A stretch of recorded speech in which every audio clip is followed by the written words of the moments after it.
This stuff is crap. Why you want to own somebody anyway? Do your own stuff. Do something on your own.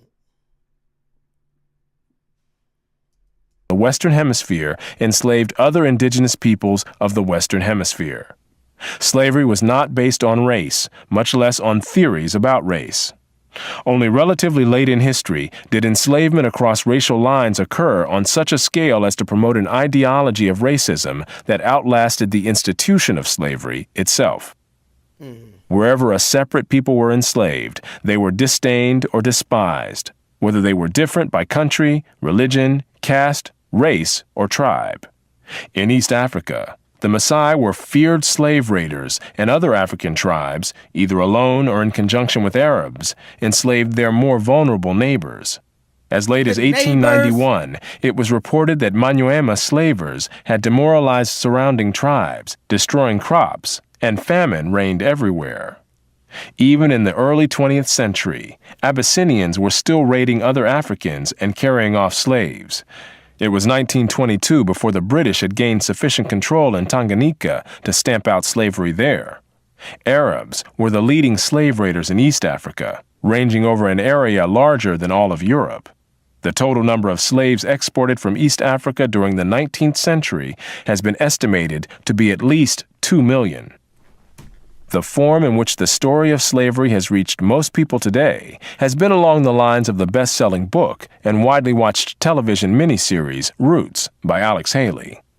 Challenged on the historical accuracy of Roots, Haley said, "I tried to give my people a myth to live by."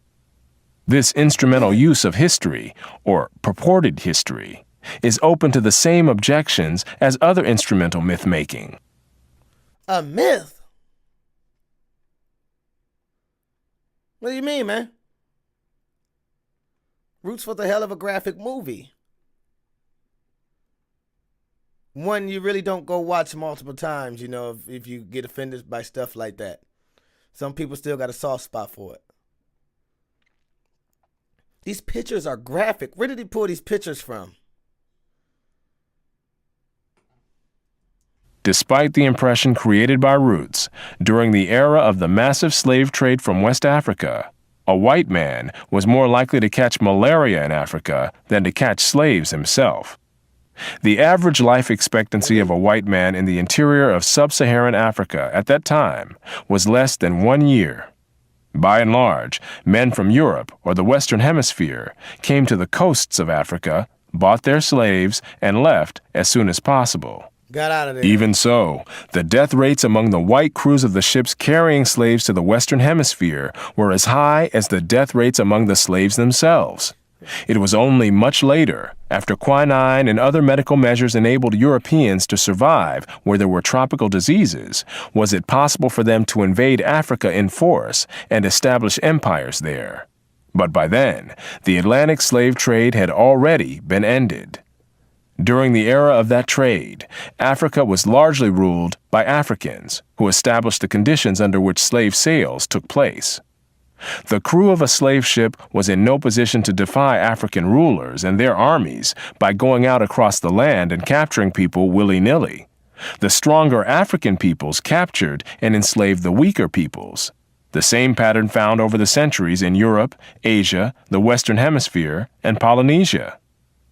In Nyasaland, the Ngoni and Yao swaggered over and terrorized other tribes. In Uganda, the Baganda made life miserable for their neighbors.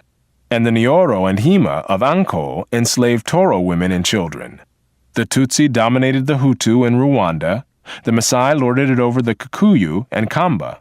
And I know a little bit about Rwanda and the Tutsis and all of that because I watched not because, you know, I've read up and super smart about it. I watched a few movies about it, like Hotel Rwanda, and I learned about, after that, I wanted to really dive into the what the hell was going on in Tutsi and all of this stuff. And you know what? It's like, it still goes on today, you know.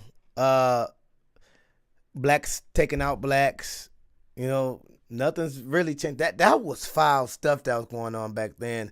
They were killing tribes. They were killing millions trying to take out whole villages, you know. It's foul stuff, man. What makes a human want to do that? What goes through somebody's brain? Sorry if I'm sitting here looking pissed the whole time, but what goes through someone's brain? I'll just go take out a village today. I don't like this village. Let's go take them all out. Babies included. Grow up.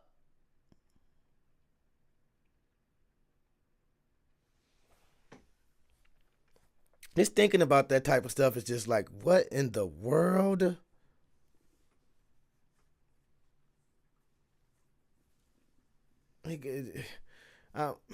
I'm glad it's getting progressively better, but I still don't think it's all the way there. The latter, in turn, held the Indorobo in a kind of serfdom.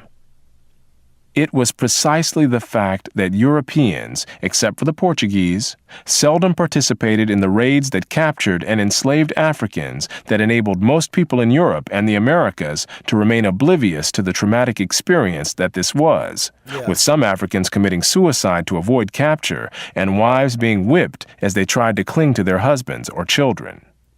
Historian David Breon Davis pointed out that Europeans had little contact with the actual process of enslavement, and that, as late as 1721, the Royal African Company asked its agents to investigate the modes of enslavement in the interior. Europeans typically saw only the end results, enslaved people being offered for sale on the coast. It was much the same story in the Ottoman Empire, where those who bought slaves had no idea what these slaves had been through before. The unique position of the Western world in the history, and especially the destruction of slavery, need not imply that there was unanimity within the West on this institution. In addition to whites who defended the enslavement of Africans on racial grounds, or who opposed general emancipation on social grounds, there were many whites, and even blacks, who defended slavery as a matter of self-interest as slave owners. Although most black owners of slaves in the United States were only nominal owners of members of their own families, there were thousands of other blacks in the antebellum South who were commercial slave owners, just like their white counterparts. They don't tell you that. It's black slave owners too. You know what? In the end of the day, it's business. Slavery was one big business. When there's money involved, everybody wants in. I don't care what color, black, purple, blue, yellow, green, lime, yellow. Everybody wants in. It was a big business too. It was a humongous business, actually. So everybody wanted in. Money is still the root of all evil. Till this day, it hasn't changed. Something's involved with money, even if it's negative, even if it's secret, even if you know that you can go to jail for life, even if you know that you can ruin your life by possibly chasing this thing that has to do with money. People still do it because they need the money or they want the money. So, all of this technically is money's fault. I'm blaming money. I'm blaming Money. If it wasn't for money, none of this stuff would probably be happening. Why can't we all just live for free? I understand we're limited on resources. Give every certain family a certain amount or something. Money is out of control. All this money in the world, they got billions for here, billions for that. Vegas making billions of dollars every basketball game. Spread the money out, man. Spread the love. Stop some of this madness going on in the world. Holy crap. Were commercial slave owners, just like their white counterparts. An estimated 1/3 of the free persons of color in New Orleans were slave owners, and thousands of these slave owners volunteered to fight for the Confederacy during the Civil War. I bet. Black slave owners were even more common in the Caribbean. In short, there were many defenders of slavery in the West, even in the 19th century. And outside the West, slavery was too widely accepted to require defense. No other nation ended slavery in the same way as the United States did, and few ended it after so short a struggle. Shouts out to the U.S., man. Shouts out to you. Oh, say can you see? Oh, say can you see? By the dawn's early light, what so brightly we hailed at the twilight's last gleaming. But y'all know the song. Shouts out to the U.S. Let me go back and hear that part again. No other nation ended slavery in the same way as the United States did, and few ended it after so short a struggle, as history is measured. How and why did slavery end in most of the world? There were two major processes. Over the centuries, as more and more territories around the world consolidated into nation-states with their own armies and navies, raiding those territories to capture and enslave the people who lived within them became more hazardous in itself, and also risked military retaliation against the countries from which the raiders came. Thus, more and more peoples became off-limits to slave raiders over time. Put differently, the areas which remained subject to slave raiding over the centuries were primarily those where the people lived in smaller or weaker societies. Yeah. Such societies continued to exist where it was difficult, for geographic or other reasons, to consolidate large areas under one government. I believe it still is. This was true of the Balkans, the backwaters of Asia, and much of sub-Saharan Africa. By the early modern era, sub-Saharan Africa, with its numerous and severe geographic handicaps, was one of the last remaining areas from which vast numbers of people could be enslaved. You know what I believe? I'm not going to say that they're still slaves, because I don't know for a fact. But I believe in some form there still is. Even if it's not capture, even if it's not I got you, whip, whip, whip, even if it's not that form. In some type of form, there is still slavery. I just believe that. It's my belief. You know why? Money. Or shit. People just, people are crazy. People are crazy. Get a person and sell them. We're not an item. You can have Mr. Video for no. It's wild stuff, man. Are they still teaching a lot of I haven't been to school in a while. I don't know if they're still teaching this stuff in school. I think it's time to get over it. But I mean, I guess we need to know our history. But living in the past sometimes, it's like a woman. You live in the past with her, it can keep breaking you down in the future, and you can get blind to certain things that you could have, did, or you can miss certain things that you shouldn't have missed by thinking about something in the past. It can kind of discombobulate your brain a little bit. Stuff is wild stuff, man. What's next, guy? I'm done with this. What's next?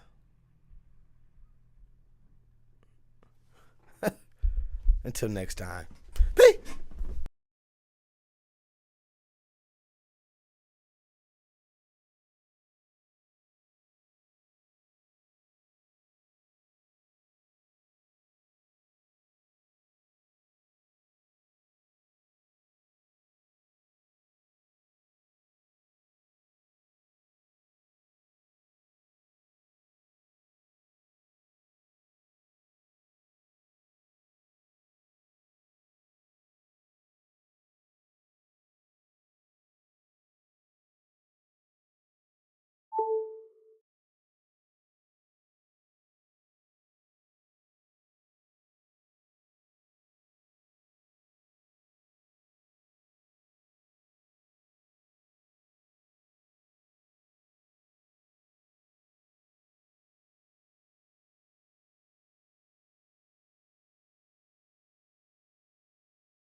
Taco Bell has married its first couple in the Metaverse, Cheese. The restaurant chain opened a competition last year for couples willing to participate in a wedding in Decentraland, and they selected one couple from San Francisco.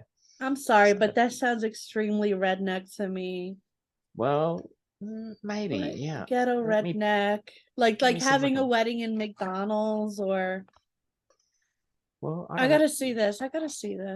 We'll bring it up now. So, couple marries in Taco Bell Metaverse ceremony. Fun, romantic, and more than a little weird. So, I don't know. They don't look rednecky to me. Hipster? Hipster, maybe. There you go. Okay. So, yes, on February 24th, the famed fast food restaurant hosted a unique and legally binding wedding ceremony in the, what did I say, Decentraland Metaverse. Yeah. Wow. So the private nuptials took place in Decentraland, and yeah. Yeah, they definitely look hipster. Oh my God, look at them with their tacos. The pair never planned on having their wedding in the Metaverse, but after Taco Bell announced the competition offering couples the chance to win the unusual ceremony, they decided to enter. Here's a few quotes from the bride and groom. I'm a big Taco Bell fan, and I think people on Twitter had noticed that I'd posted about Taco Bell. And so when they announced the competition, a lot of people tagged me. They're like, hey, you got to go do this. You got to do this, he recalls. So we were on a road trip, and I was like, hey, babe, there's this thing. It'll be fun to apply. You just got to submit a 2-minute video. And she was a really good sport, he says, of his bride. Adding, we went to a Taco Bell, and I think we recorded it in 2 takes. That's kind of cool. Yeah, that's and it cool. has a shot of them. Has a shot of them within Decentraland. That looks cool. I don't know. That's cool. That's kind of cool. A couple of people sitting there in Decentraland doing that. They got a fancy dress. It's cool. So, like I think we mentioned, I don't know if it was on the YouTube podcast or the Wine and Cheese show. So you could literally be sitting